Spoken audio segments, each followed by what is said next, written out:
Alright, we are live to the starting screen.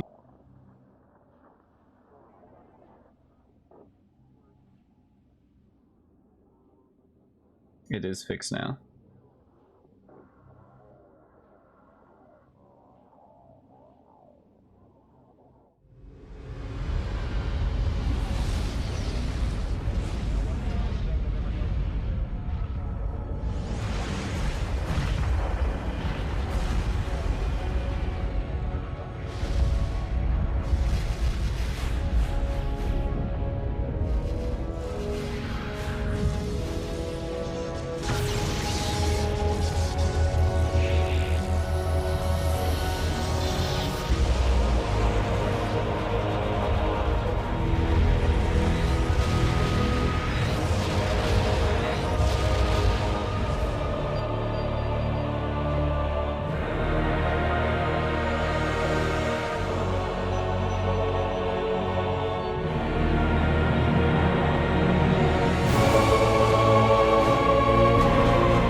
Video intro is coming to a close.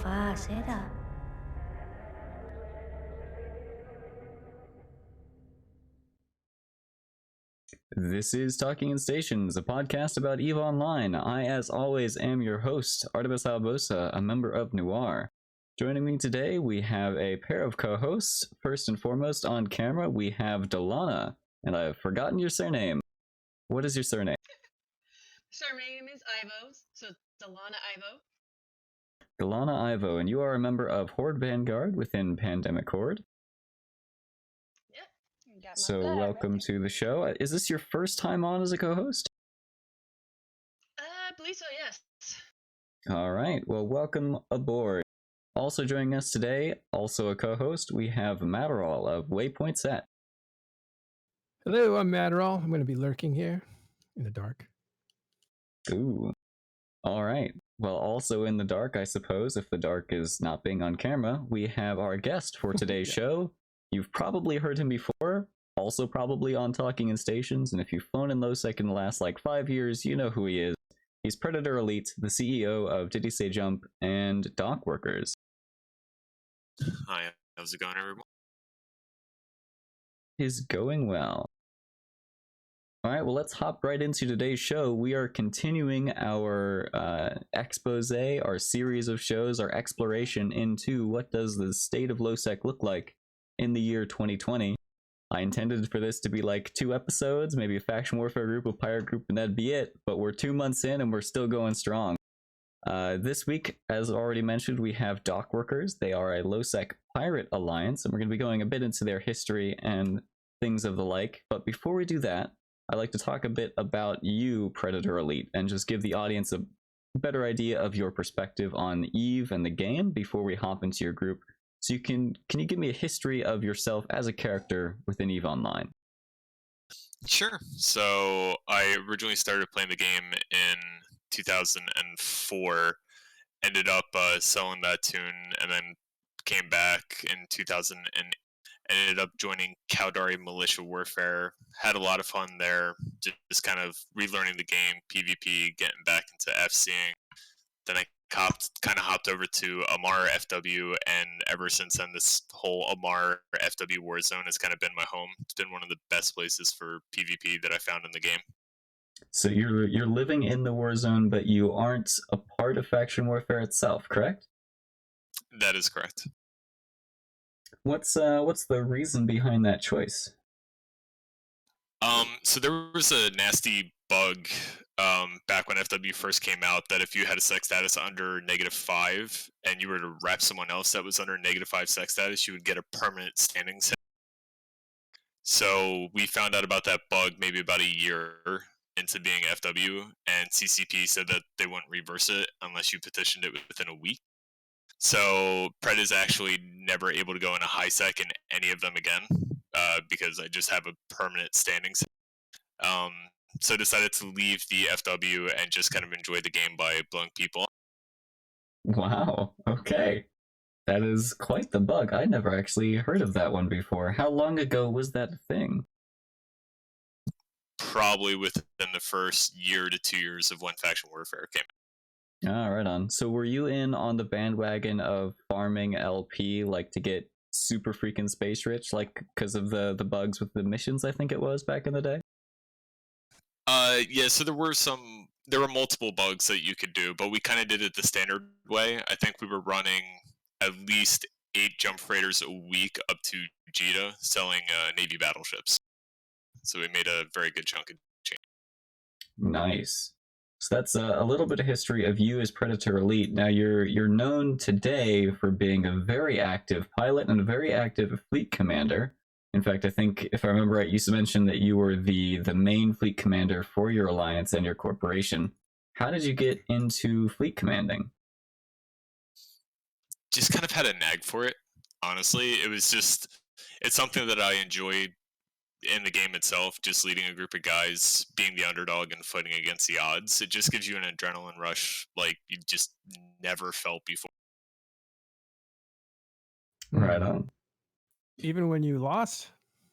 Oh yeah, I mean, we our kind of motto is like we whelp harbingers, nicknaming them T-34 because we just slam into a fleet that we either have no chance of winning and we just try to make it out with like the IS victory. I think in one night we lost 110 harbingers, but it was such amazing fun and we got so many kills from it. Are you using beam harbingers after the beam buff or pulse?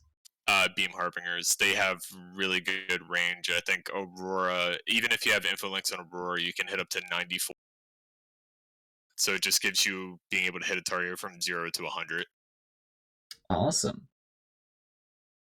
All right, well let's shift our focus then from you as a pilot over to your alliance and your corporation. Now, people may recognize you as a member of Did He Say Jump, who used to be a very prolific low-sec alliance. Now you're a corporation and part of another alliance called Dockworkers. Can you give us a bit of a history from the perspective of Did He Say Jump? Because I think that's more of a touch point for the audience. Sure, so Did He Say Jump at least was a iteration of three or two different alliances. We formed, became real big, got some content, disbanded, and kept so we ended up coming back to the game, and we decided not to make an alliance and just stay as a corporation. And then we had some other groups that were just interested in joining, so we decided to make an alliance called Dockworkers. Right on. So we've got a note here in our show notes from our discussions prior to the show where you were talking about Siege Green. They were brought up because of some random Reddit post, and you mentioned that sort of you had killed their alliance and they had killed your alliance multiple times over, and so you are now mortal enemies within the game, so to speak. What's the story there? So Siege Green, before they were known as the big Korean alliance, they were a small FW group that was based and working with DNG, or Dirt and Glitter. They started attacking us being Did He Say Jump, and we just kind of had a lot of content going back and forth. We had fights like every other weekend, and they were like really good content creators. We ended up beating them down a couple times, and then I think on one moment I decided to go and step away from the game, and when I did, our Japanese portion of our alliance ended up leaving, and then Siege Green picked them up, so it doubled their numbers, and we couldn't really contest them in their own time zone anymore. And there's been a lot of hatred between Siege Green and old Did He Say Jump, aka Dockworkers. Now, sadly, we haven't been able to fight each other because just time zone difference. But there's a lot of animosity between the two. I remember fighting Siege Green back when I was in Mercenary Coalition, and we went in there with the Macario fleet, sort of the meta of the day, and they warped down with some Navy Megathron fleet and just wiped the floor with us. It was great. They are not afraid to whip out their pirate faction battleships. No, they're definitely not. They have a really good mentality of taking fights, or at least they used to. I think they've become a little bit more risk averse nowadays, but overall, they're still pretty good content. Fair enough. Since you brought up risk aversion, it's always a hot button topic when it comes to pirates in faction warfare space.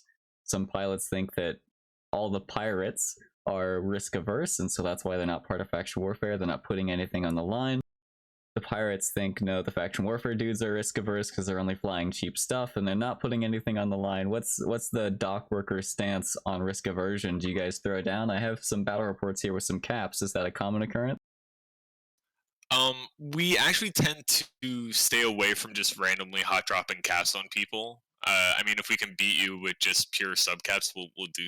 But if you have caps on field, we will probably almost 90% of the time drop caps back on you.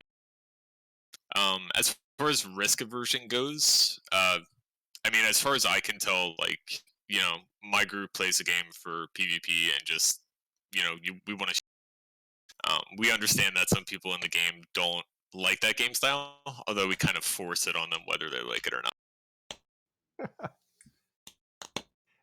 I want to go back for a second to dock workers. Can you explain why you have that name? And the reason I asked the question is because there's a tradition of hardcore PvP groups that name themselves like something very innocuous or not something very PvE sounding, so that people will assume that they can be beat and will attack them. So it's a way of baiting through the naming of your corporation or alliance. And dock worker sounds kind of like, people who move cargo around.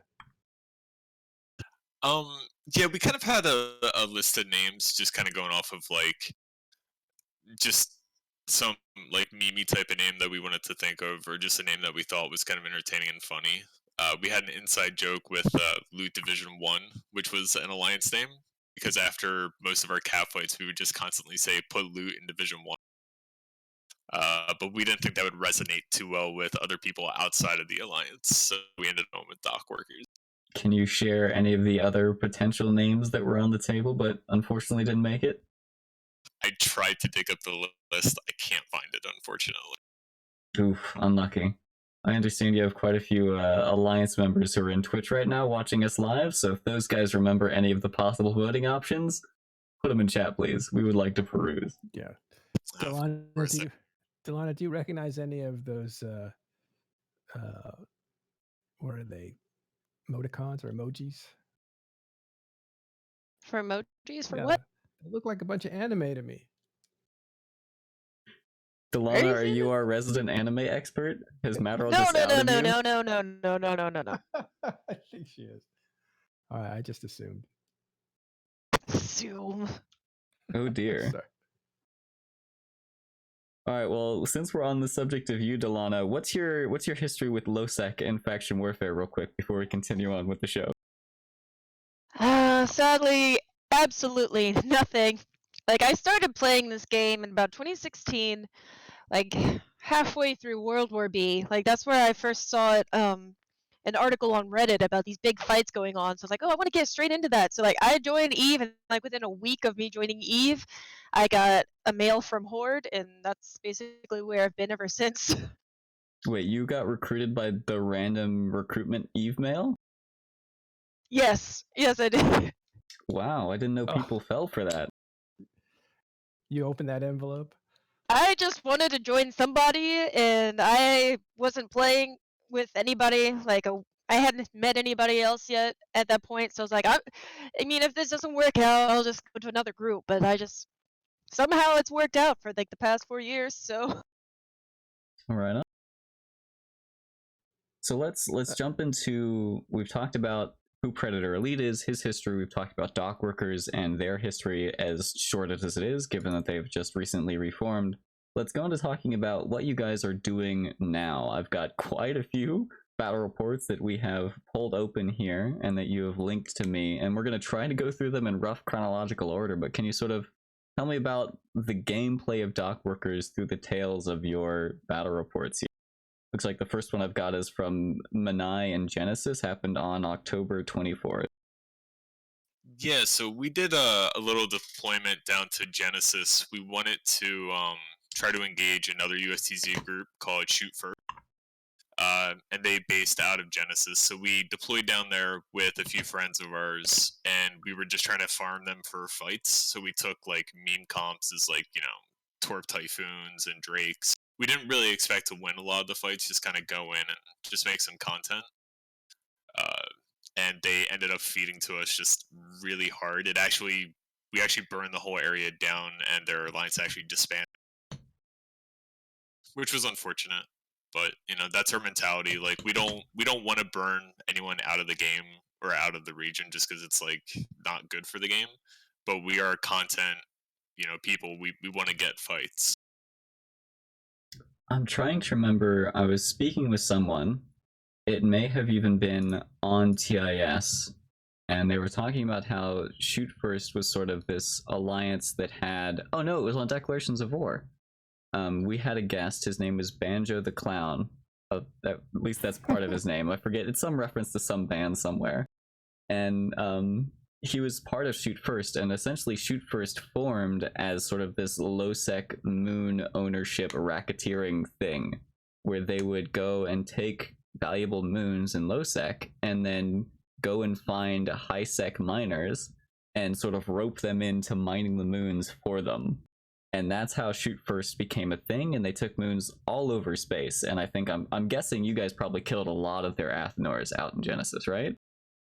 Pretty much, yeah. Like they had a whole little mining coalition thing that they had going on for money income with them, but it didn't really help them. Yeah, as I understand, they also just burned out on the whole moon mining and dealing with all the miners and the space paperwork and things like that. Because running a low-sec mining empire is not the easiest thing to do these days. Speaking of which, one question I ask any guest from low-sec I have on the show: do you mine in low-sec? I do not. You don't? Me personally, To your I group? don't mind. No. Group kind of does. Fair enough. Well, that might change, with things with what is it, Crockite, I guess, moving. Anyway, I guess we could. I don't know if you're going to cover patch notes later on, but Yeah, we'll cover the patch notes a bit later on, but we should at least explain a little bit of what Matterall is talking about. If you're unfamiliar, if you've missed the Today and EVE Onlines so far, there's been a recent announcement, a change to the mineral distribution. This is part of CCP's ongoing mission to sort of fix the economy within EVE. They laid it out, a plan in their announcement regarding the changes to moon minerals, where they say they're going to be looking to have a shortage phase, which is what we're going into now, then a redistribution phase, and then a dynamic distribution phase. So we're heading into shortage, and with that, regarding the patch notes, they have significantly, from what I understand, reduced the minerals, or pardon me, the ore amounts, and just about everywhere. So low-sec stuff has been reduced, high-sec stuff has been reduced, null-sec everything except BISDOT has been reduced, and SOV bonuses to ore has also been reduced. And then the interesting thing with moons, which might affect low-sec a bit more than other areas, is that the regular ore that spawns within moons has been removed. So that is an interesting thing to look out for. As I understand it, most people who mine moons, in low-sec at least, do it for the moon goo itself, because that's the more valuable part of it, not necessarily the regular ore. Yeah, it's very rare that you'll find people just sitting in a belt, especially in low sec, just mining, poor ore, we'll call it. As pirates in low-sec, Pred, what do you typically find pilots doing? Like, because you're going around, you're hunting, I see your dudes flying, you do the faction warfare thing, but do you find people just living in low-sec doing things for you to go and attack? Is that a thing anymore? Yeah, there are a ton of people that, again, will do mining. Some will be doing like DD sites. A lot of times you'll have people just, setting up industry in low-sec because they don't think it can really be touched, or they try to hide it in specific. And, sometimes you just come across like a really active PvP group that's just been in the corner of low-sec just kind of waiting for a fight. Fair enough. Let's move on to another battle report within the history of dock workers here. This one is from the system of Aga. and it is from, what is that, November 7th. Yeah. What can you tell me about this guy? So we ended up originally we wanted to bait that fight. We used a bait to try to just see if we could get a cap fight to go on. And the Baltrams Alliance, the same great taste. They're an EU alliance that's based out of the Amamake Keepstar. They jumped on the bait, and it just turned into like just a massive fight in the span of a minute to a minute and a half, considering we only live like 2 gate jumps apart from each other. We jumped on them when they jumped on the bait Moros with armored battleships. We dropped carriers. They then left, reshipped into dreads and carriers. So we escalated with a few super, and then they dropped titans. And we've had a couple engagements with supers between both of our groups. Shockingly, neither side has lost a super. But we've had some really decent fights out of them. It's a little bit weird for us because it's off time zone, but we do get fights. Speaking of supers and LoSec, there's sort of a hot topic with the exit of Snuffed Out from LoSec and Wang sort of picking up the mantle, so to speak. Although they're more constrained to the Caldari Galente war zone. There's been a lot of discussion of whether supers in LoSec are an inherently risk-averse thing because there are no bubbles. So the only way you can be tackled is either by like 20 rifters or a hick. And those things are often difficult to get on top of a super that usually is signed in or warps in at very long ranges. What's your stance on this particular topic? So I've always been a big component that there needs to be another way of tackling supers in LoSec, and this is coming from our group that actually uses supers. In just my general opinion, I wouldn't say that they're too overpowered. They just need to have a better way of being tackled, because the only way that you really could tackle them is via a hick with a focus point, which can't be repped, or you just put so many points on it that it just can't get out. But it occurs to me I've forgotten the new heavy warp disruptors and heavy scramblers, which can be fit to like battleships and dreadnoughts as well. So like Yes. the tackle works used to be a thing before the panic got nerfed, rightfully so. Yeah, tackle works are still a thing. They're probably your best bet because you can hold them down, and then you can also counter nuke with the work, and then just keep it up with fax. But they can still be chewed down if you have a big enough subcap fleet there, or like even if one ECM drone could jam out a Rorqual, and then that super gets a. So there needs to be another way of being able to tackle them.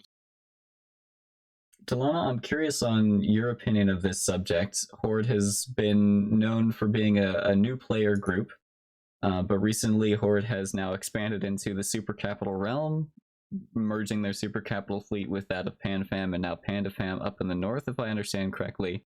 As a member of Horde Vanguard, you guys fly supers, right? I know, was it Horde Armada is your Super Capital corporation within Horde? I can't quite remember. Yeah, it's called a Horde Armada, or the ticker is DD Green. Right on. So that's the specific that for- corp. Sorry, is that for Doomsday Green? Yeah, yeah. Oh.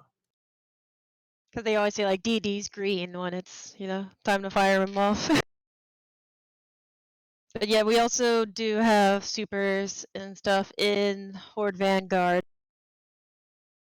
Right on. So do you have a personal opinion on the supers and LoSec shenanigans that are going on, or are you too far disconnected from the topic to be passionate about it? I suppose, yeah, I just don't know a lot of how the things work in LoSec. I mean, I have a super, but yeah, just thinking about that, it's hard for me to think separately from nullsec because that's mostly what I've known for years now. Eventually, maybe I'll get into lowsec, but I mean, for right now, we got some good content in null, so that's what I got. What are Fair the enough. shenanigans you're talking about, Artemis? Is it I don't know what the shenanigans are. So the shenanigans are multiple things. Number one is that there are a very limited number of super capital capable alliances or organizations in general within LOSEC. Wang's is the main one right now. Previously, it was snuffed out, with Wang's being a smaller portion of that. Now you've got dock workers who have a few supers. You've got the people who we were just talking about dock workers fighting with in Amamake. They also have a few number of supers, but there are very few groups who have access to them because you need to build them in Sovnal. And then if you want to buy them, they've got to be bought in Keep Stars, which most of the LOSEC Keep Stars are dead now. Is the Amamake one and the new one from Siege Green, where'd they anchor theirs? Do you remember, Pret? Side or something. So Siege Green anchored theirs in Secede, which is one gate jump over from Amamake. And then you also have the Basgarian Keep Star. Oh, I forgot about Basgarian, which is a shame because I used to stage there. Is the jump ranges significantly different from Secede to Amamake? Like, is that a regional gate of some sort, or? No, it's a standard gate, non-regional. All right, just a show of force then. I thought Secede is bordering or is part of Sync Liaison.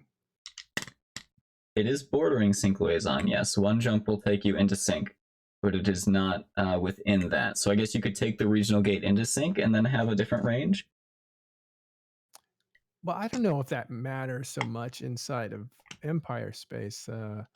But I think both those stations, both those Keep Stars, are within range of Basgarian, and that gives you some options if you want to move around. Yes, I believe they are both in range. I definitely know the Amamake one is. I haven't checked Secede, but I'm pretty sure it is. Matterall, I'm curious. You used to be a member of Northern Coalition. You took your faithful Erebus into a number of Titan fights. What happened to it? Is it docked up, collecting dust somewhere? Did you sell it? What happened to your super capitals? Oh yeah, it's still fit. It's garaged. I think at this point it is. I should know, but I think it is. What do you call it? Asset safety. Asset safety. Thank you. Yeah, I think all my stuff is asset safetied. I won't say where. But yeah, it's mothballed for now. I'm not in tune with nullsec right now at all. So if these things get unwrapped and get used again, it'll probably happen in a smaller setting rather than a big group. Well, speaking of Northern Coalition, looks like Dock Workers took a fight with them. This one happened in Akora on December 31st, solidly in the USTZ at 0300, which is good to see. And also good to see is an old-fashioned battleship brawl. We've got Northern Coalition and Tempests, and Dock Workers and Typhoons and Dominixes. What is the story here? That was actually supposed to be an arranged fight. Each side had single triage, so we had one triage, NC had one triage, and P-Horde was invited, but I guess they got stuck off with the timer, so they showed up. It was actually really funny. We ended up killing the NC fleet, and then P-Horde jumped in, so the NC triage dropped his fleet, joined our fleet, and started repping us while we were shooting P-Horde. Wow, okay. But it was a fun fight. Every side had fun. Are arranged fights a typical thing that happen in your neck of the woods, or is this an oddity? There have been a couple groups that have done some arranged fights. Sometimes, the content is just so dead and groups just want to brawl it out, so they'll literally just combo each other and be like, hey, you want to fight? And fights will just kick off. Blaster dummies. Wow, go ahead, Matterall. Who have seen that, Frenzy? I think it was Red. Oh, okay. And P-Horde was Preeb. Red Cardia? Is that the person you're referring to? No, I think it's the guy from Goonswarm. What? I'm confused now. Let me see who that was. No, there's I should know his name, but I don't offhand. But he is a Goonswarm FC. He's kind of up and coming, and then he transferred over to Sinners Corporation inside of NC. Are you thinking of Carta, Matterall? Red Carta? That doesn't ring a bell. Here, I'll find out. Give me a All second. right. Well, while we're looking into that, let's have a bit of a conversation about this next fight. Getting closer into, or I guess we're in 2020 now. This one happened in Void, of all places, at O200, another USTZ fight. This one between you guys and Aggressively Average. Oh, and Space Hobos. We had them on the show previously as Redline. well. Who was that, Metro? So sorry. I'm so clumsy. I'm jumping all over you when you're talking. I was thinking of Redline. He's also an artist for INN. He does good work there. He's an FC for Sinners. And thank you, Blazing Bunny, for helping me out on that one. Blazing just wanted to call out. Yeah, exactly. But Red Cardia is also an FC. So there are two Reds. One's Redline, one is Red Cardia. Yeah, I believe that that one fleet was Red Cardia. That brings me to another question I have for you, Pred. There have historically been various sort of back channels, so to speak, some notorious Discord channels within nullsec that I know of, where the FCs, the ones who are well known or at least prolific, all sit there and chat with each other and have banter and arrange fights and things like that. Is that a thing which also extends to lowsec? Are you guys within those discords? Do you have your own, or is it sort of a less communicative group? So there were, I think, 2 iterations throughout my time of playing the game with lowsec FCs in a Discord to try to arrange fights, and it got a little bit toxic, so I think it kind of died. I know about the nullsec one. I don't know if there's any lowsec FCs that are in there, because usually the fights that end up getting pinged are, maybe a sideway, hey, let's have a brawl, but max is like 200 people. Well, people in lowsec can't really contend with that. I'm glad you brought up that point. What is the typical size of a fleet for you within your time zone and the groups that you fight? What's the typical fleet size for your lowsec capital faction battleship brawls? Well, I know max form, my alliance is pulled 120, but generally we tend to stick with 30. I think usually when you're fighting over structure, I think the pretty average is about 50 armor battleships, and then you include a fax, lynx, Sino, and then capital. Right on. Looks like the fight that we're looking at here, we're jumping back to, and Rojzar, it's in Void. It's some Minmatar word. It happened. There were roughly 50 to 60 people on both sides. As we mentioned, dock workers versus Aggressively Average and Space Hobos. What's the deal here? What's the story? Yeah, so Aggressively Average was a kind of late night USTZ group that lived in our area. Some of their guys were ex, and they kind of came into our area. Some were even our ex members. We had some fights, and they ended up calling Hobos for help because we kind of outformed them a little bit.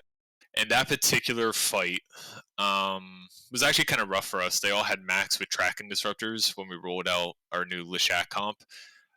Didn't drop any caps. I think we had 2 or 3 facts on field. They had 27 Guardians. And smart bombing Nesters as well. Yeah, they were smart bombing ECM bursting Nesters. So their whole objective is to sit on top of your fleet, smart bomb, and ECM burst, so you break lock, and that's really rough for any type of Triglavian comp, because as soon as you stop spooling, your damage just cuts off, and you gotta respool to max damage again. I noticed they're even using TSBs, which is a module you don't see very often nowadays, but it used to be fairly standard. I wouldn't say fairly standard, at least not uncommon, when Macarials were the fleet doctrine of the day. And the TSB is sort of like a burst jammer, except it's got significant fitting costs, so it can only be fit to battleships. And it works by jamming anything that has you locked, but its jam strength is based on how many things have you locked. So it was popular within these large nullsec fights because you would have lots and lots of people targeting you. And so the way you would typically use a TSB is you'd be told by your fleet commander, if you get yellow boxed, hit your TSB and then broadcast to reps, because it would also jam your Logi if your Logi was trying to lock you and rep you. So you always hit TSB first, then broadcast to reps. But it seems like a useful module to have, assuming fleet sizes are large enough if you're fighting a Leshak Doctrine. It's definitely really nice, especially when you're not running subcap Logi and you have facts, because facts can't be jammed. Ooh, that is a good point. Right on. So it looks like you had a good brawl here. You managed to win this one. Did you just link me all of the battle reports that you won? Are there ones that you're leaving out with selection bias of your lost fight? I would. No. Did I not link you the one in Hool? We were fighting on a Fortizar. That 1 sec. Let me get. Oh yeah, I got a Hula fight. Let's go. Let's skip forward in time, Yeah. or According to backwards in these time, stats- actually. According to these stats, you guys are invincible. No, we definitely have our fair share of loss. So this one Yeah. happened in Hula at the end of the year. Looks like it was December 29th. Both sides dropped supers. Stockworkers versus, again, 420 MLG Turbo 3000 Empire Alliance Reloaded. Fantastic name. What's the So story we here? had. So we were reinforcing a Usharkan, who's a Mimitar FW group. They have a Fortizar in Hula that we were trying to put to final time. And we ended up taking a lot of shots in our battleship, so we warped off to the sun, and when we landed, Baltrum Sino directly on top of us. And they were working with UK at the time, and UK, I think, had 35 Arty NATOs that we were trying to deal with the armored battleships and dreads from them. So they lit a Sino, dropped facts, armored battleship dreads. We countered with facts and dreads. And we kind of had an unfortunate event because we were ready for the supercap escalation from them.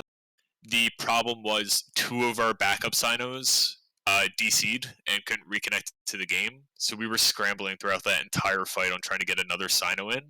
And once we Sinoed our own supers in, they backed off pretty quick. And then directly after that fight, you'll see a bunch of CVA Nightmares. They ended up showing up about 4 minutes after. And we got stuck fighting 50 some odd Nightmares on grid right after the hour fight that we just had with the same Great Taste guy. That's why you might see me in like 5 or 6 different ships. Right on. You brought up the Sinos there. All of these fights we've been talking about have happened after the Sino changes, which for those unfamiliar, you used to be able to fit a Sino to basically any ship with enough CPU and power grid. Even interceptors would be a common Sino ship, but now they've been limited strictly to what are they? The combat recons, so the ones or force recons, the ones which cloak, as well as Black Ops battleships. You can't fit them to capitals, you can't fit them to Superders, you can't even fit them to Hicks. That was a big deal when it first happened. People thought it would absolutely kill any capital escalation, and that anyone who was on grid first would have a significant advantage because they could they could destroy whoever the responding force's Sino Falcon was, presuming it was a Falcon. Fred, how has this affected you guys in LoSec? It's definitely been somewhat of an issue, but it's also been to our advantage as well. Like, we can get away with a lot more things, and you don't have a random interceptor landing on you and just randomly lighting a Sino. So it has its pluses and minuses. Obviously, your minus is whenever you light a Sino in a cap fight, you're basically 100% going to die because you're not moving, and a dread can one-shot you. Delana, you're from Pandemic Horde, who are, I guess now they're not really they're a Nubro alliance. They cater to Nubros, but you have such a large number of experienced players who have stuck with Horde. Also, you've been recruiting other corporations. I feel like you aren't really worried about having enough Sino tunes anymore, right? You've got enough Falcon pilots? Yeah, I think so. Hold on. Okay. Yeah, I mean, it's definitely been different considering, like, we don't have just scepters anymore. You can't just throw things on like a 10 mil scepter and just use that as a Sino. We actually have to remind people to train up into Falcons and stuff and get these fits, even though, like, I mean, it wasn't long after the change and I fed a Falcon that was lit a Sino, and I'm like, oh, cool, so this is going to be 300 mil that's going to go as soon as I get blown up, which is what happens. So it's like you actually have to think about your sinos a little bit more, and but it hasn't been a huge difference for us. Right on. All right, shifting our focus back onto dock workers and the fights that you guys have been getting into. Looks like we've got one from Archie, which is within Syncloazon. So let's take a moment to look at the geography here real quick for anyone who's unfamiliar. If we're looking at Dotland, dock workers primarily you guys stage in Hematar or the Bleaklands? I forget which one. We currently live in the Bleaklands. Right on. And Hematar is the area where Siege Green operate. You've got the Amamake and Seed area, but that is directly connected to the Bleaklands. And then also, if you go a bit further up and over to the left, you've got Syncloazon and sort of the Galente portion of the Galente Caldari faction war zone. And then also further up north, you've got Blackrise in that area. What we can't see, unfortunately, on this map are what the jump ranges look like. So from what is the sphere of influence, so to speak, the capital projection of the groups who live in your area? Like, how far into other areas of space can people staging from Amamake, like Siege Green, how far can they project? How far can you guys project from your staging in the Bleaklands? What's that like? We're kind of limited in the Bleaklands unless we end up midding a bit. Siege Green has it a little bit better because they can kind of cover a little bit of Bleaklands, Metro, and like the back part of Metro. Amamake is kind of the same. They can really only hit areas. It's kind of weird. So the area we live in, I think within 5 or 6 jumps, you have 7 or 8 different regional games.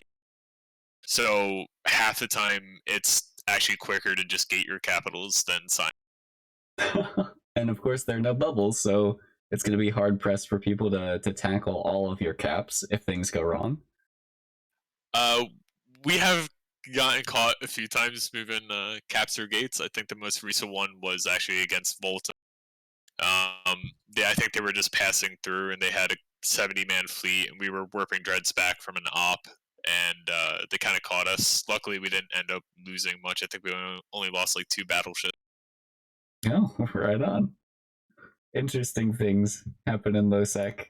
Let's get back to the interesting fight that happened in Aga. It happened on, what was this, January 20th. Looks like you guys, again, fighting this fantastically named alliance with all the memes. And same great taste, once more, capitals on the field, battleships, all the good stuff. What's the story? So we were actually contacted by African Atomic, who you'll see maybe a few of them will be on that battery report. Apparently Baltrum tried to drop on their that they forgot they didn't log off on an Astra, and one of our guys checked and we were in range, so we asked them to light a Sino. They lit a Sino, we jumped in and had a quick dread. So this was a failed dread bomb then? From what I understand, I don't know if Same Great Taste messed up their Insino and they were trying to bump the Titan off, but as far as I'm aware, it was already when they sinoed in, so I wasn't quite sure what they were trying to do. I mean, they got a tackle rourke here, in fact, 2 tackle rourke, so I'd assume they're going for that Titan. I'm not sure if there's maybe a miscommunication there, but interesting things. This, actually, I want to stop a moment and talk about trying to kill supers in Losec. This is something which there are some groups who specialize in. Going back to Matterall's point at the start of the show, groups who name themselves very inconspicuous names in order to possibly hide their very dangerous nature. Who is the industrial mining and development company? Do you remember? Somebody help me out with their name, the Super Capital Group? Which one are you talking? I mean, they're like Industrial Development and Mining Company or something like that. Fred, do you know? well, It's not ringing a bell. Ivana is something else. I think it's Ivana Trading Company or something, but that might be it. Yeah, so they're supercap hunters that live in like the back end of Metro and kind of Molten Heath area. It's where they live, so they try to intercept supers going through. They're basically like LSH. Yeah. LSH being Loshech Nye Shalopen, very storied alliance. They've been haunting Iridia for years now. Well, Iridia and Derelict are both choke points for transit of supercapital ships. So those are target-rich environments. So they kind of lock them down. It used to be worse when the jump ranges were even shorter than they are now. And so Seknia Shulpin, which basically translates from Russian low-sec street kids, they bottle up Iridia. And so if you have I think Ivana is a little bit different. They were like Snuff, and they would put up decoy fortizars to kind of attract ships that would get confused, and then they would destroy anybody that landed and was locked out. That happened to me, full disclosure, at one point, but that was Snuff that did that to me. And so Ivana is also known for really being hard on those low-sec keep stars that were on the edges of nullsec, the kind of the neutral keep stars. They were really hard on those because they actually stole the Mela keep star. That's the group that stole the Mela keep star out from under Pfeiffer. Oh, wow. Yeah. For the record, ZKill comes in clutch. Domain Research and Mining Institute was the corporation or the alliance that I was thinking of. They're members of Wrecking Crew. Yeah, RC. Curiosity has now been satiated. But that's the tradition, right? Like you have really hardcore PvP groups, and they give themselves this really like PvE friendly name, and it's a disguise. It's almost like an evolved tactic of using a ship that's not in favor, a ship that looks easy to destroy, but PvPers will use ships that are known for being weak because they can attract the fight. So it's a psychological game. On that subject, Predator, I've noticed in a lot of these fights, you guys are flying pirate faction battleships, not necessarily what would be considered weak. Is that a concern that you guys have when you're looking to fights? Are you worried about flying something that hostile entities would find unengageable? Or are you otherwise incentivizing them to bring the fight to you? I mean, that's kind of a rough one because we've had multiple examples. Like I said, we used to whelp harbingers, and we still do, into bigger fleets to get content. A good example of that is CVA brought down, I think it was 25 Shield Max, 5 Scimitar, and a couple Link ships. We undocked T1 battleships with Guardians, and they didn't want to fight us, so we actually had to ship down to 30 harbingers and whelp into them. We still ended up killing them. But, I mean, some groups just want an easy fight, and we try to make it as hard as possible for them to win, even though it should be a fight that they should win, like, 100%. Fair enough. Delana, do you do any fleet commanding within Horde, or are you just a cool bro? She's a gamer. Yeah, totally. Actually, I do more Logi anchoring, which nice. is yeah. So it's kind of like Logi is love, Logi is life. And just hanging with the Logi bros is so cool. But it's so important, and it's always a good feeling when you're able to save people and just like bring them back from the edge of death, or when you're just like, you know that you might be losing, but you're still like pushing them to keep going while you're trying to save people. And I don't know, it's something I love doing, but it's not as tough as I would think as to do FCing. But maybe I'll try it again. I did it once like a long time ago, but maybe I'll try it again eventually. I think that's something to be said about big fleets. The Logi position is actually a lot more fun than your typical aim and shoot at the right distance. Not talking about low sec or anything, but if you're in a large fleet, there's a lot more to do if you're logistics. Plus, everybody's counting on you, and you're the breaking point. So when you start going down, and the FC will check, like, how's my Logi holding? And if they find out like their Logi's actually getting burned through, they know that they got to either take evasive action and get out, or be prepared to whelp. So it's really an interesting position because you are like more important. Plus, you're like an octopus. You're grabbing 6 or 7 or ships at the same time, and you're trying to you're not just aiming at the same one that everybody's aiming for. You're trying to repair, and you even hop over certain ones to make sure you're not all repairing the same one. You're spreading out the logistics. There's just a lot more to do. I've had more fun being a Logi person in fights than I have actually fighting. While we're on the subject of Logi, I've noticed a lot of the battle reports you've gotten or you've given here, Pred, have facts on grid with both sides. Usually it's only one, but in a lot of nullsec fights, you're usually not doing facts unless capitals and supers are dropped. Your fleets typically have just a very well-built Logi wing, assuming their FC and the pilots are on the same page. How does that play out? Why is LowSec see such a greater frequency of fax usage compared to nullsec? So that's a little bit interesting because we do run subcap Logi. The fight that you showed in Hawula when it was another super cap fight, we actually did have subcap Guardians with. But I guess like the main difference is, especially compared to nullsec, a lot of people in lowsec run a lot blingier stuff than people in nullsec. So it's almost better because like if you lose 3 Guardians, you might as well just put a cheap fax on grid. It's worth the same price and it does a lot more. And it's much better than whelping like a 2 bill Vindicator for like a 1.5 bill fax. It's just much more efficient. And it just does a lot more. That's an interesting point. Are the capitals often cheaper than the pimped out battleships you guys fly? Normally, yeah. Some of our battleships are upwards of almost 2.5 bill, including their fit. So it's like if you suicide a 2 bill fax and you save a majority of your fleet, it's absolutely worth it. Right on. Wow. All right, let's get into the final fight we have here. This time you have ventured out into nullsec, specifically LTAC 5, JCJ, and Amensi. This one happened very recently. It was February 9th. Was I being corrected on my pronunciation of Amensi?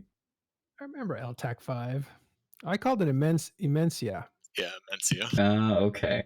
Fair enough. Looks like this fight we've got a fairly typical Ferox doctrine from Warped Intentions. I say fairly typical. It's typical for nullsec. I'm not sure if it's Warped Intentions standard doctrine or not. I'm unfamiliar with the group and their tendencies of doctrine choice, but it looks like you guys have, oh boy, a Kikimora fleet. I really love the Kikimora. It is extremely overpowered, and that's part of why I love it, but you guys are flying them here. Talk about this fight. Okay, so the Warped Intention fight was a little bit interesting. We've used the Kikis a couple of times, but we actually, for that particular fight, at least for the first half of it, we tackled one of their, and they just kept feeding us. Like they weren't even coming close to being able to kill us, so we just fed them into oblivion, and we farmed them into oblivion. After they kind of gave up and they whelped a bunch of stuff into, we actually went down and reinforced their jump bridge off their Keepstar. And they fed us another Ferox fleet and something else. I'm not quite sure. But actually, an interesting note of that, the day that the jump bridge came out, we actually found a wormhole 8 jumps from them. We actually went back and farmed them again for another 6 bill and killed their jump bridge in their home. Nice. The Kiki fleet is something that I've wanted to get Noir into flying because it seems extremely powerful, but it looks like sort of you have to have 20 to 30 dudes in order to make it work properly. Is that a proper interpretation of how the doctrine functions? Yes and no. So, like, a lot of the Stuka fleets and stuff had Kikis in there to, like, defang fighters and whatnot, and we use them a little bit differently. We don't use Bouchers at all to really we just kind of skirt around and just kind of kill it as it goes. We've fought multiple groups. We've killed Mango Munin fleets before with 15 Kikis and 4 Karen. Nice. I know we picked a fight with Init. We had a fight with them, and there was, I think we also killed a Frat Munin fleet as well, with just like 20 guys in Kikis. They're such overpowered ships. The amount of damage you can pump out of those things is just absolutely insane. Yeah, you really don't need any support ships with them at all, other than just tackle and a few lot. They almost have like perfect tracking when it comes to Odessi, so you can just apply to everything. And by the time you full spool, you're doing more damage than even sometimes like a hack. So All right, well, that runs the gauntlet of all the battle reports we have had to talk about. Now we, I suppose, transition into what is next for Dockworkers. You've had some skirmishing fights out in Nullsec. You've got some local rivals in Lowsec. Also, content to be had with the faction warfare folks. Is it just going to be status quo, keeping things as normal? Do you have any plans for 2020? I guess I could talk about some of it. We're going to be deploying and we're going to be in someone's backyard pretty. So I Oh. would keep an eye on some low sec fights to be happening. That sounds interesting. How do the deployments work for low-sec entities? How do you handle asset defense of your... Like, you've got Fortizars and things back where you live now. If you deploy elsewhere, will your local rivals come in and try and knock those over? We've kind of cleaned up our area, at least in USTZ, of actual people that want to fight. So we're pretty sure assets can be saved, and we tend to, when we deploy, we tend to just buy new ships in a particular area, or at least we hand them out. So you can just jump clone back or gate jump like 15 jumps and you're back home. So it's not nearly as hard as it is in like Nullsec being deployed 40 jumps away from home. Right on. All right, and final question in our segment specifically focusing on dock workers. This is really the focus of our entire series of shows here on Talking in Stations, which is, what does Lowsec look like to you in 2020? We've had groups from Faction Warfare, we've had other pirate groups from different areas of space. It seems to be consistently, from what I've heard from their feedback, that some groups get large enough and they outgrow Lowsec. They have to go into Nullsec to find more content, or perhaps they just get too big of a target put on their backs, and so they are forced out of Lowsec into other areas of space. Is that how Lowsec feels to you from your perspective? I've kind of played the game long enough to just understand and know the feeling that EVE has its ups and downs. There will be really busy times in EVE, and there will be really dead times in EVE. So you just got to make the best of it. And you know, with CCP's new change to the wormhole mechanic coming up, like if you're bored in Lowsec, just go dive into Nullsec and have on. Right on. Any other thoughts on the state of Lowsec in 2020? I think it's going to be pretty promising. From what I hear down the grapevine, you know, CCP is going to be taking a more improved look at Lowsec. So I am definitely looking forward to those changes coming. All right. Well, that has been our focus discussion on dock workers. Now we're going to take a bit of a broader look at the rest of EVE and discuss the news around New Eden. First and foremost, news from CCP. We mentioned it a bit earlier on in the show, but there have been patch notes for the February update, as well as announcement for changes coming to moon mining and things like that. The main highlights from the patch notes, the thing most people are talking about, are those changes to the mineral distribution. It'll be interesting to see, I think, the way it is my conjecture that the main impact this will have on Lowsec is going to be those Harbinger fleets aren't going to be so cheap anymore, and those capitals are going to get significantly more expensive. And I suspect that is CCP's intention with this. Fred, how do you think that's going to affect your gameplay if that is in fact the outcome? You're referring to the moon and mining changes, right? Yeah, all the ore distribution just generally being kneecapped effectively. I think it's definitely going to be a content provider. I am a little bit worried about Nullsec maybe diving into Lowsec more with Superblock, because there are a lot of Lowsec groups that can't fight people, you know, especially when they bring that much amount of force. So, you know, Nullsec might come up to Lowsec and get a material that they don't have access to. So, fair enough. How about you, Delana? What's your opinion on these changes? You live in Nullsec. Do you do the Rourke mining thing yourself, or? I do not personally. I know our work people have been a little concerned, but I think the general feeling is that, I mean, it's gonna work itself out. Personally, for me, I'm glad I just bought my Titan just recently, so it's probably gonna spike up a lot in cost. um, so I'm glad I got in before that happened. But I don't know. I mean, I'm not super worried about it. I know some people are worked up, but it is how it is for right now. You're in a Titan?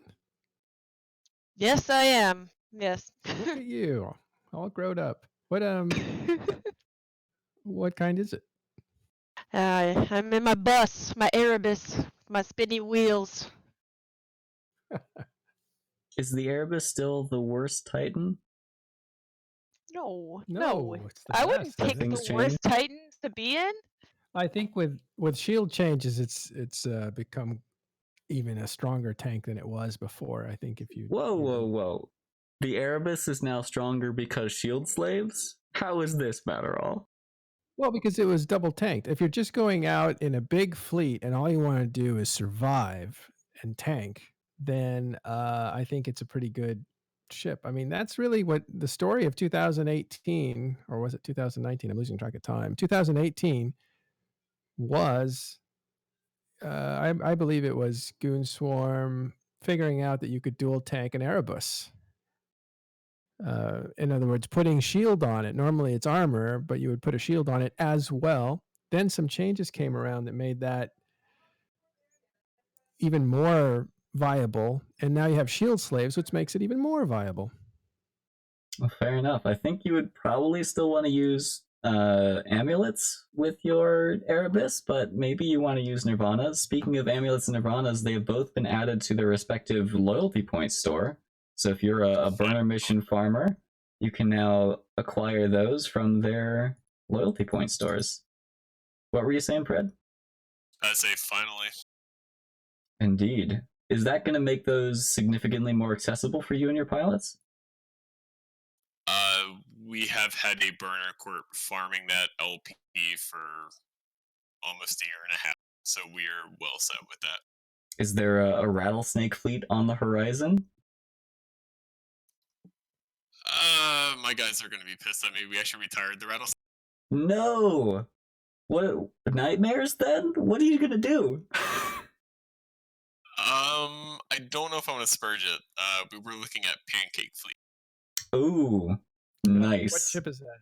It's for people. Bargus. Bargast. I It's think expensive.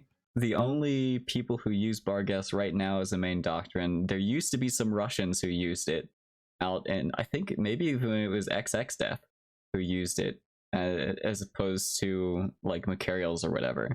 But now it's seen its use in wormhole space as sort of like when you're fighting in a pulsar. I know it wasn't Laserhawks. I want to say it was, I forget their name now, and I feel bad. There was some group who made a lot of drama happen in wormhole space when they deployed the Pancake fleet and basically nuked any T3 or Nighthawk fleet that came their way. So I'm interested to see how shield slaves affect that arena, but I suppose Leshaks are way too powerful for wormholes anyway. Also, the savior implants have been introduced. Looking back at our patch notes here, these ones are the ones which increase reduce the subcap cycle time on remote repairs.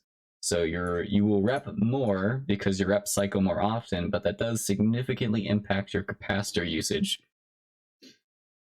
What are our thoughts on this? Let's start with you, Pred, because you do use a little bit of subcap logi, although I suppose not enough that you would want your dudes flying saviors, right?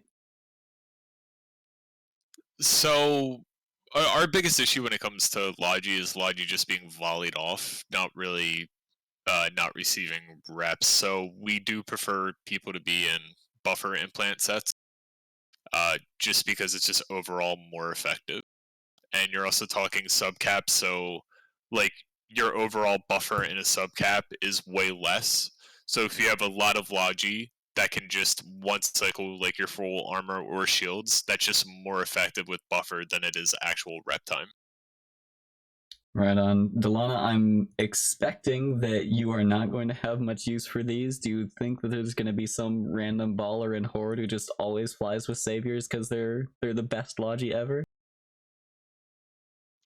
I actually didn't really know about these, so I was like looking at them like, huh, that's interesting. But I mean, I haven't really heard anybody saying that they would really invest in that. I mean, we could see if anybody really does decide to do that, but yeah, like for us, at least in the subcap lottery, yeah, usually it is an issue of like whether we're trying to rep somebody and they just get volleyed straight off, like regardless of how fast your cycle even was, like if they're just even dead before you can really even lock them, like that's just um, this does look interesting, and I would look into it, but I don't know if it would really be a huge change for us. But I don't know. I'll look into it, but that looks interesting. Fonsway in the audience here says, I would absolutely avoid doctrines based on Nirvana implants right now. They're going to be rebalanced. Ooh. Yeah, Should I'm not we- so sure about that. I mean, a lot of people are saying like it's really overpowered, especially for like passive shield regens, but you got to put them on the same level as like what armor implants do, right? Like your high grade amulet sets. Even though they don't give you a passive regen, it's still an incredibly amount of HP buffer. Well, there I- is the whole module tier side is supposed to be coming to all of the capacitor and shield regen modules to make them work differently than they do now. Basically, tweak the stacking penalty formula to make them more effective with a smaller number of modules. Perhaps that's what he's referring to. I don't know, but I would agree with you, Predator Elite, because I think one of the things that CCP does is they put something out, and if it's overpowered, they leave it overpowered for a while. This game does not nerf something right away after it's said to be overpowered. It takes months and months and months. Unless it's a Zernatra with Titan level DPS on a Dread. Well, that was ridiculous, though. That was like almost error. Yeah, it was almost an error. But I mean, these shield, I keep calling them shield slaves, and that's not the proper name for them. But these things came out.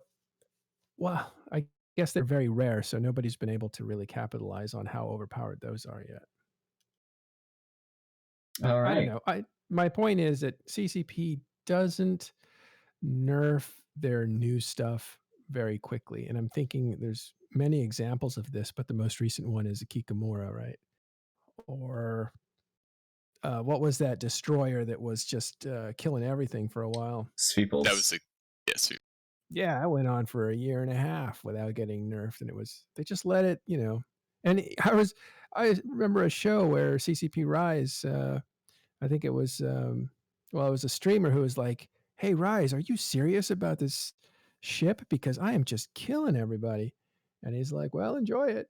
And it was still months and months and months after that they finally started to nerf that thing.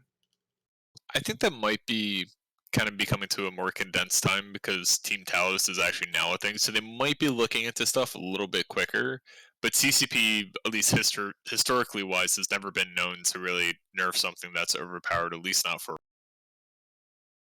Yeah, I think and I've talked to Fozzie about this. Their strategy is to leave something there, even if it goes on a bit too long, to let people figure out creative ways of defeating it. I also think there's a secondary thing to it. And when you put a lot of time into some development, you don't want it to be average. You want people to gravitate towards it. So you want to incentivize gameplay with it, so it has its day in the sun, basically. Fair enough. Looking down here, the only other thing I really want to mention from these patch notes is Tierside came to remote capacitor transmitters, so this should impact some fittings with regards to logistics. Those of you who are using Guardians, Basilisks, Augurers, or Ospreys, that'll be interesting to see how it plays out, something I've been looking forward to. Other than that, it's mostly UI changes, bug fixes, and the usual quality of life stuff. A lot of HyperNet Relay interactions. Pred, has HyperNet Relay spam made it out to your local chats? Not spam. We definitely have people in Alliance that have really invested a lot into HyperNet, and it's definitely been a good thing. A good thing? In what way? Just people getting rid of modules and ships that basically they didn't think or weren't able to get rid of. No, fair enough. it is kind of if you have stuff that's saved up, it's semi-valuable. It is kind of a closet cleaning avenue for sure. How about you, Delana? Is this a scourge of pandemic horde corp mails or fleet chats? Hypernet relay links? At least they changed how the court mails work recently, so that's good. Although we managed to get an alliance mail, which I don't know how they managed that, but I was just like, really? But yeah, the hypernet links have not been too bad. We have like a kind of a dedicated channel for that. So it hasn't been too bad, at least as bad as I thought it would be, considering Horde. All right, fair enough.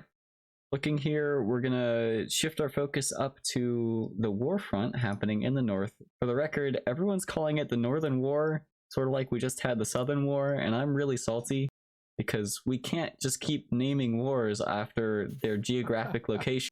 We need at least like the 2020 Northern War or something, or just a more creative name.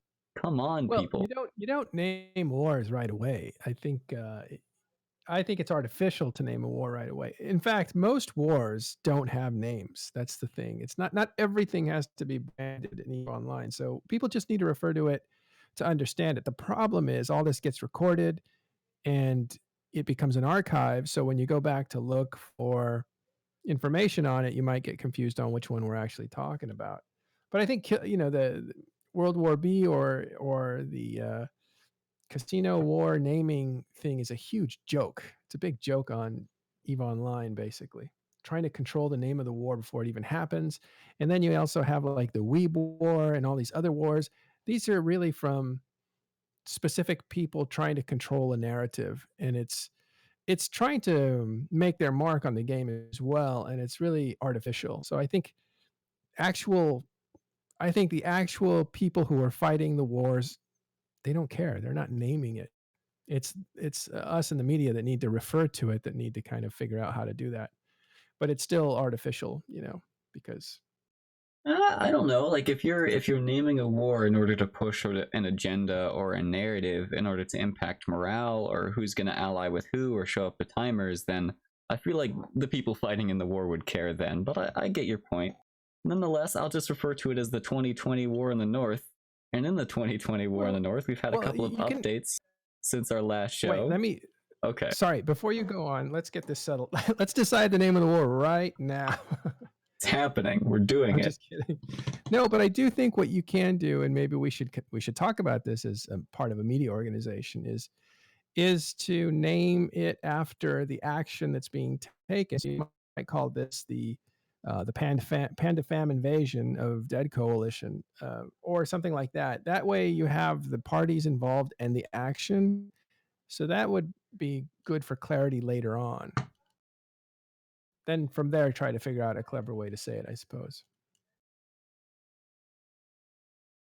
Okay. Yeah, it's like how there's the War of Solveless Aggression, I think was another name for World War B. The Casino War. Well, yeah, that was Matani's take on the U.S. Civil War, and the U.S. Civil War in the North. It was called the War of Southern. No, it was in the South. It was Northern Aggression. Northern, right? I'm talking to someone from Louisiana. So this is what the War of Dronelands Aggression. Then is that what we're calling this war now? Panda grazes dead grass or whatever. Don't go too far with the wordplay. This is now officially Northern War 2020 is the War of Dronelands Aggression. Okay, that's what it is.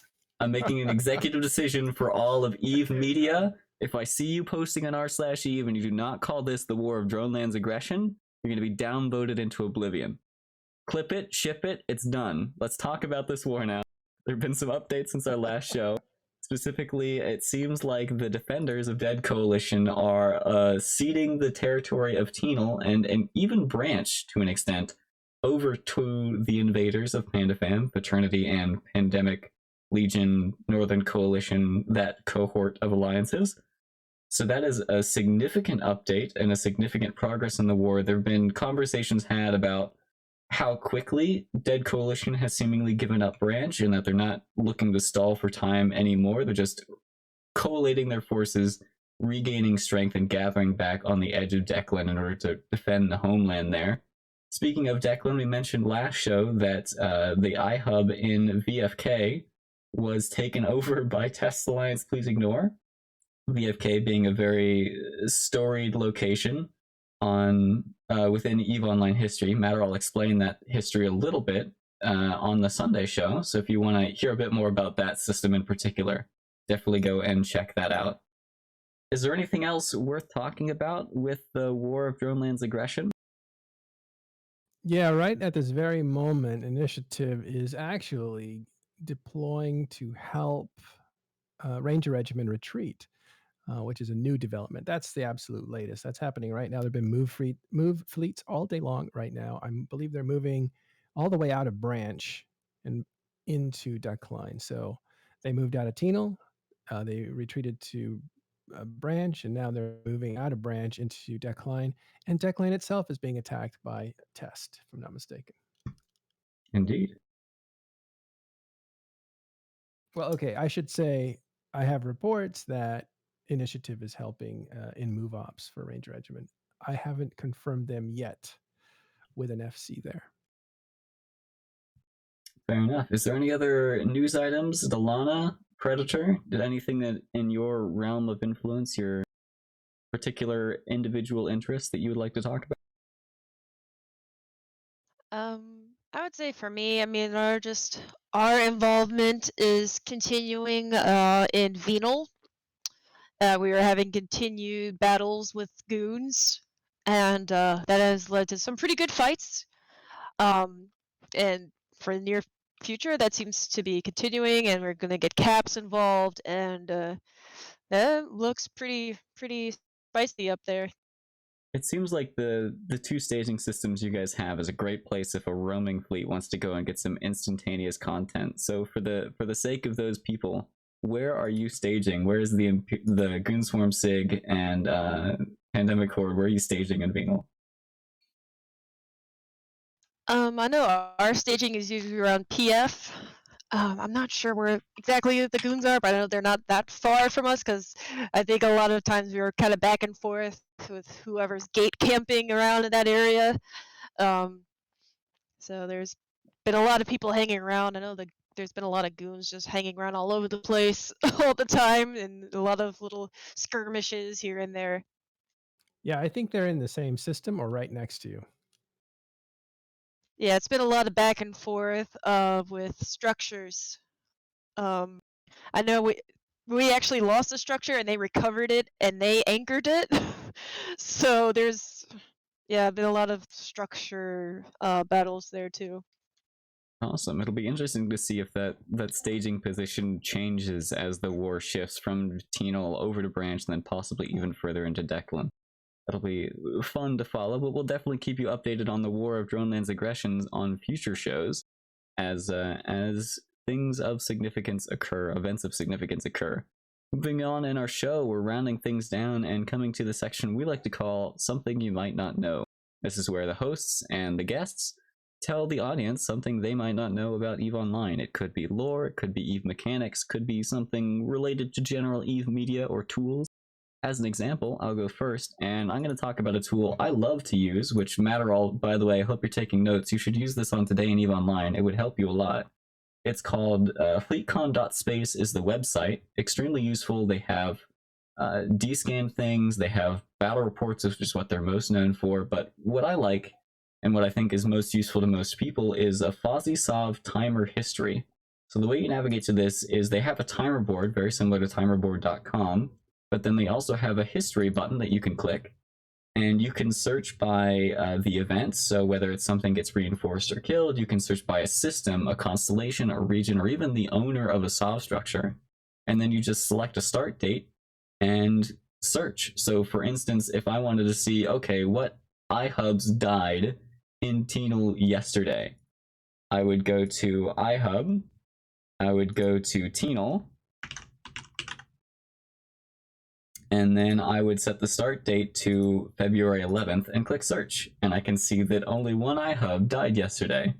In Tenal, it belonged to Rager Regiment and the system of PTAC-U. But this is just something I find incredibly useful. If the person who owns this website, Fleet Combat Space, is watching, please make it so I can say a range of dates. Because at the moment, you can only see timers that happen within the day that you search for. It doesn't go the day that you search for until present, which is a bit unfortunate. But if you're doing something like Matterall does in Today in EVE Online, where he's going day by day, this is still incredibly useful to keep up to date on specifically the iHubs that died, because apart from this, Dotland doesn't track it. There are no other sites that I can find that do track when iHubs die and are replaced. So that is my something you might not know in EVE Online. Let's hop on down the list and go to our co-host Alana. What do you have for us? Okay, so this is something I didn't even know until like shortly before the show started. So apparently, I know y'all were telling me about this, so correct me if I mess any of this up. But so if you have a module activated on someone like a repper, and it shows like the little icon of that module below like their ship icon, and apparently if you click that little module icon, it will turn that off, and so you don't have to go all the way down to where your modules are and click that off. And also it helps you know like which module is being activated on which ship.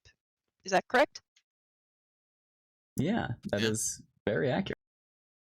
Which is good for me to know. There's things I learn about EVE every day, because I would mouse over the module and it had like the little line that kind of bounces up towards the ship, but that takes like a second or two, so there's a little bit of delay when all seconds count in a big battle. So that's something good to know that I was today years old to find out. Yeah, there's also, if I could make an addendum, a pro tip if you're trying to increase your APMs, your action per minute as a Logi pilot, you can move where your targets show up on your screen. It's called the targeting anchor. It's a little like circle with a plus in it. You can click and drag that, and if you move that closer to your modules or to your overview or your broadcast window, basically wherever your mouse hangs out, move your targets closer there. That way your reaction time to if you need to deactivate a module or unlock a target or anything like that, you have to move your mouse a shorter distance. So on my UI layout, I have all in the bottom left corner, my overview, my broadcast, my watch list, my modules, and that's where my targets show up. And sort of my piloting space and looking at space is up in the upper right hand corner. So that's something that, pro tip for you if you'd like to maximize your efficiency with your UI. Moving on down the list, Predator. What's your tip for us today? Artemis, can I switch with Predator? Because I have to actually take off right now. Okay, go for it. Or you know what? Let's have Predator go, and I'll just do this a different time. But thanks very much. No. Okay, fine. Yeah. Thanks for doing this matter. Out of time. We'll see you on Sunday. All right. So I actually owe my court mate one for this one, but I wasn't aware. But if you're in a Marauder sitting on a wormhole, even if you just started a Bastion cycle, you can jump through that wormhole, and when you jump through, it resets your Bastion so it's not on, so you can immediately warp. Really? Could you explain for the audience who may be unfamiliar, what are the mechanics of Bastion? So the T2 battleship, the Marauder class, so Golem, Vargur, Kronos, and the Paladin has a Bastion module that's mainly used for PvE, but it can also be used for PvP. When you use it, you're stuck in place and can't move. But you also get significant benefits. I know it buffs your tank quite a lot. I think it also has other benefits depending on the ship that you're flying. It's generally a really good thing to use for PvE, as long as you're in somewhere relatively safe. So if you're in nullsec, being stuck in place for a minute at a time is probably a bad idea. Alright, well that'll do it for our segment that we like to call Something You Might Not Know in EVE Online, and in fact that'll do it for this week's episode of Talking in Stations. Real quick plug, our next show, the next midweek report, happens Wednesday on the 19th, 23:59 EVE time. This time we're going to have an alliance called You're Dunked. They're a small group, but they punch above their weight and use some very shiny ships. Flying Capitals, Super Capitals, faction battleships, Black Ops battleships, Marshals everywhere. But they only have 40 dudes in their entire alliance. My corporation is larger than that, and we're considered a small corp. So it'll be an interesting time peeking into their world, living up in Blackrise. I asked our previous guests if they're familiar with them. I don't think they've made it down to your neck of the woods, Predator. Have you ever fought with your dog? I want to say I've heard the name before. I think they're recently a new group, aren't they? I thought they were split off from one of the groups down in Black. Yeah, there was. So the reports are that there's a meme that Your Dunked is an alt alliance for Snuff. And in fact, their alliance logo is a joke related to that. They did temporarily take Sov up in Veil of the Silent. In fact, I think that's where they first formed, is when Veil of the Silent happened. But we'll dig into that next week. Talking Stations Twitch, you can see it live 2300 UTC, or pardon me, 2359 Eve time on Wednesday the 19th. We also have upcoming show this Sunday, 1600 UTC, as per usual. Tune in there, you'll hear more from Matterall. Hopefully he will give you his something you might not know at that point in time. I'll definitely pester him and send him some DMs, make sure that happens, because now I'm interested. All right, but thank you for coming on the show, Matterall, who is now left. Also, thank you to my other co-host, Delana, for joining us at the last minute. We really appreciate your help. Yeah. I have my own little quick plug. Eve New Orleans, May 22nd to 24th. EveNewOrleans.com. Awesome. I've never heard of Eve New Orleans. Is that a new event? Yeah, we are just starting it this year. It's the first time this will be happening, so Sounds like a fun it's gonna time. be yes, it's going to be a blast. Is it eveneworleans.com or .net? .com. Fair enough. eveneworleans.com. I'll make sure that is posted up in the show notes, which you can find at talkingstations.com if you would like to get there. This is a very, very slick website. We're going to have that up for the stream while we say thank you to Predator Elite for coming on, joining us on the show. He is the CEO of Dockworkers and Did He Say Jump, as well as a very, very talented FC. So we really appreciate your time, giving us your insight into these fights and having a chat with us. Yeah, thanks for having me. All right, that'll do it for this week's episode of Talking Stations. See you next time.